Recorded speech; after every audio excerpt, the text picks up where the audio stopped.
अगर आप भी चाहते हैं नए वीडियो एवं नए ऑडियो देखने एवं सुनने के लिए तो हमारे गोल्ड स्टूडियो चैनल को सब्सक्राइब जरूर करें एवं बेल आइकन दबाना ना भूलें।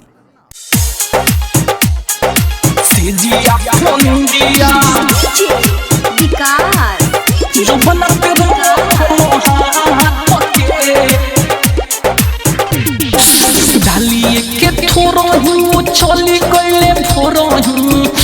मन लेना हमारा बात के आए है डालिए के थोरही चली गईले भोरही मन लेना हमारा बात के ना भातार बिना सिजिया फोन दिया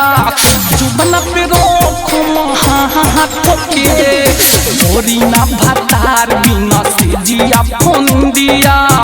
जुबना पे रोको हाथ के ना भातार बिना सिजिया फोन दिया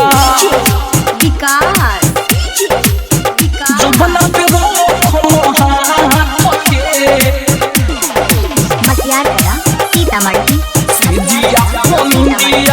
म्यूजिक बाय ललन गुप्ता जो बना के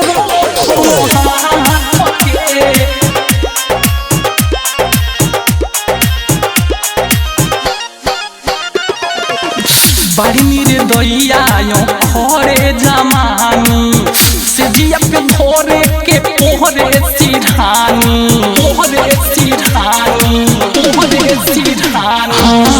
बाड़ी मेरे दैया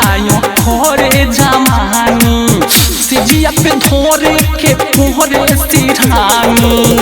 डगमग जो बना चोलिया में खोरे मन करे बिगोनी काट के ना भातार बिना सिजिया फोन दिया रखियो जो बना पर हाथ के ना भातार बिना सिजिया फोन दिया रखियो जो बना पर हाथ के ना भातार बिना सिजिया फोन दिया जो बना पे रोको हाथ के सिजिया फोन दिया जो बना पे रोको हाथ के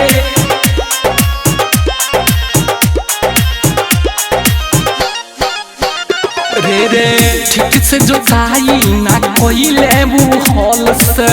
चुवत पानी लहंगा के नल से ठीक से जोताई ना कोई लेबू हॉल से चुवत पानी लहंगा के नल से पिया मुनीस बिना जिया हो रे पीसे ही मंसूर तो के ना भातार बिना सिजिया फोन दिया रखियो जो बना पर हाथ के ना भातार बिना सिजिया फोन दिया रखियो छतिया हाथ के ना भातार बिना सिजिया फोन दिया डालिए के थोरही चली गईले भोरही मन लेना हमारा बात के आए है डालिए के थोरही चली गईले भोरही मन लेना हमारा बात के ना भातार बिना सिजिया फोन दिया जुबना पे रोको हाथ के ना भातार बिना सिजिया फोन दिया जुबना पे रोको हाथ के ना भातार बिना सिजिया